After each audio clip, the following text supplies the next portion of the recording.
Assalamualaikum warahmatullahi wabarakatuh.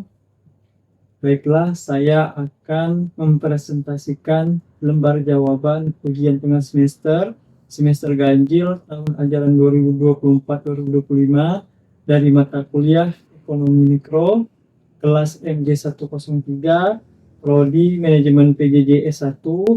Nama saya Muhammad Iksan, NIM saya 240201070509 dengan dosen mata kuliah Bapak Joko Suharyanto SE MM CPOD.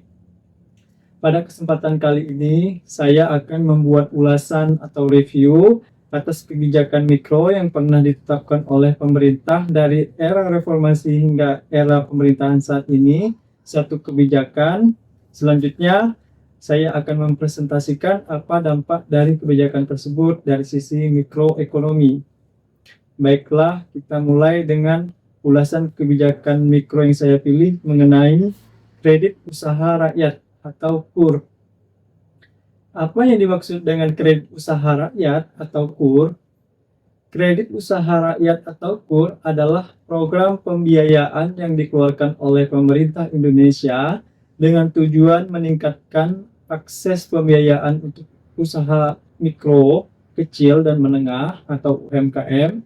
Kebijakan ini ditujukan untuk mendukung pelaku usaha yang memiliki potensi ekonomi, tetapi sulit mendapatkan akses pembiayaan dari perbankan karena keterbatasan agunan atau persyaratan administrasi.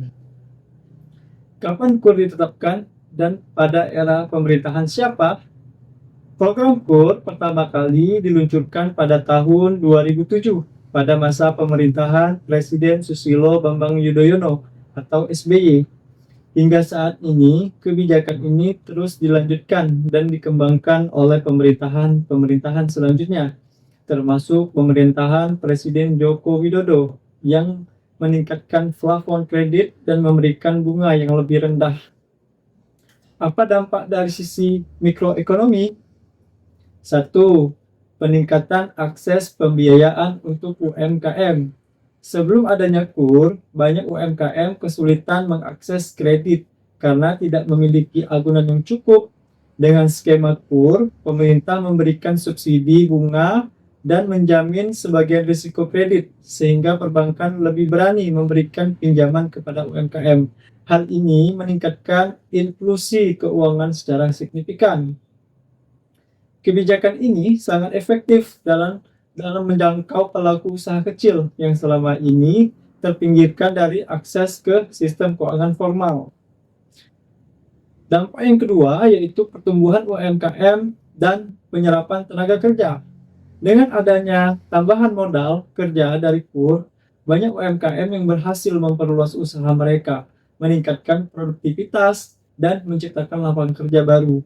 Berdasarkan data Kementerian Koperasi dan UMKM, KUR telah menjadi salah satu pendorong utama pertumbuhan sektor informal di Indonesia. Efek berantai dari KUR terhadap penyerapan tenaga kerja menunjukkan dampak signifikan dalam pengurangan pengangguran, terutama di daerah pedesaan. Dampak yang ketiga yaitu pengurangan ketimpangan ekonomi. Program KUR berhasil menjangkau wilayah-wilayah terpencil dan pelaku usaha di sektor agribisnis, perikanan, dan perdagangan kecil. Hal ini membantu pemerataan ekonomi di berbagai daerah, terutama di luar Pulau Jawa. Pendapat saya, pendekatan berbasis inklusi ini sangat relevan untuk mengatasi kesenjangan ekonomi antar wilayah yang menjadi tantangan kronis di Indonesia. Namun, ada dampak positif yang telah kita bicarakan, ada juga dampak kelemahan dan tantangan yang dihadapi dalam program KUR ini. Meskipun dampak positif, KUR menghadapi beberapa tantangan antara lain: 1. Meningkatkan resiko kredit bermasalah atau NPL. Meskipun dijamin sebagian oleh pemerintah, beberapa debitur gagal mengelola modal dengan baik, sehingga meningkatkan resiko kredit bermasalah di sektor UMKM. 2. Ketergantungan pada subsidi bunga. Program ini sangat bergantung pada anggaran pemerintah untuk subsidi bunga. Dalam situasi keuangan negara yang terbatas, keberlanjutan program ini menjadi pertanyaan. Pendapat saya, pemerintah perlu meningkatkan pelatihan kewirausahaan agar penerima KUR lebih mampu mengelola pinjaman mereka dengan efisien. Baiklah, kita masuk kepada kesimpulan. Kredit usaha rakyat atau KUR adalah salah satu kebijakan mikroekonomi yang berdampak besar pada pengembangan UMKM di Indonesia. Dengan memberikan akses pembiayaan yang lebih luas dan bunga yang rendah, program ini telah membantu menciptakan ekosistem usaha kecil yang lebih inklusif, meningkatkan pertumbuhan ekonomi daerah, dan mengurangi ketimpangan sosial. Namun, untuk menjaga keberlanjutan kebijakan ini, pemerintah harus terus mengembangkan mekanisme pendukung seperti edukasi keuangan bagi penerima KUR dan optimalisasi teknologi dalam proses penyaluran. Secara keseluruhan, KUR adalah kebijakan mikro yang sangat efektif, meskipun memerlukan perbaikan di beberapa aspek. Pendapat saya, KUR telah menunjukkan bahwa kebijakan mikro dapat menjadi instrumen yang kuat untuk mendorong pemerataan ekonomi dan inklusi keuangan, terutama di negara berkembang seperti Indonesia. Dengan perbaikan dan inovasi berkelanjutan, program ini dapat menjadi model bagi negara lain yang menghadapi tantangan yang serupa. Demikianlah penjelasan dari saya, semoga bermanfaat. Saya ucapkan terima kasih. Assalamualaikum warahmatullahi wabarakatuh.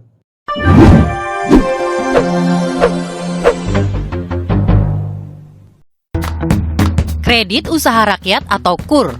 Pinjaman ini bukan seperti kredit yang diberikan perbankan pada umumnya. Bagaimana cara kerja KUR? Dana KUR diberikan oleh pemerintah melalui lembaga keuangan yang ditunjuk seperti Bank Plat Merah, Bank Pembangunan Daerah atau BPD, dan koperasi. Contohnya adalah Bobby. Ia seorang wirausahawan kecil di bidang konveksi bernama CV Jahit Baju.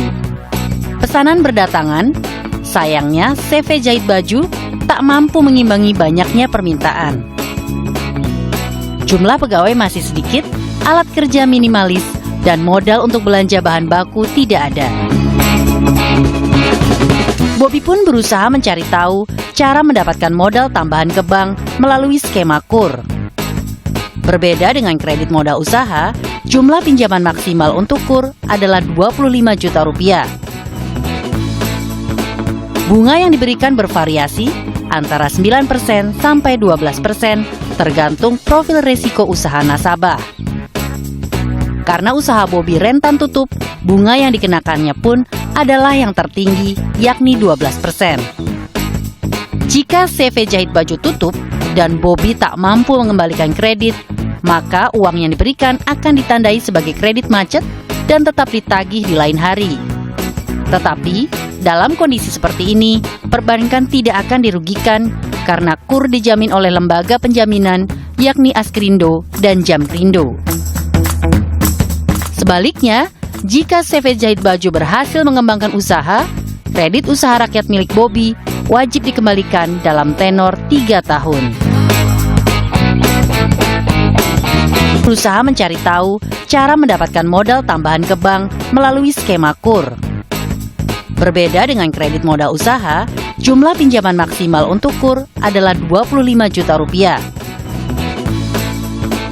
Bunga yang diberikan bervariasi antara 9% sampai 12% tergantung profil risiko usaha nasabah. Karena usaha Bobby rentan tutup, bunga yang dikenakannya pun adalah yang tertinggi, yakni 12%.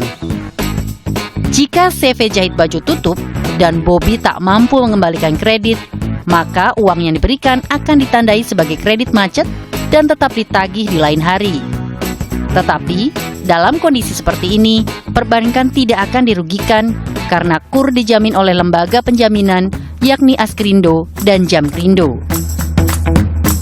Sebaliknya, jika CV Jahit Baju berhasil mengembangkan usaha, kredit usaha rakyat milik Bobby wajib dikembalikan dalam tenor 3 tahun.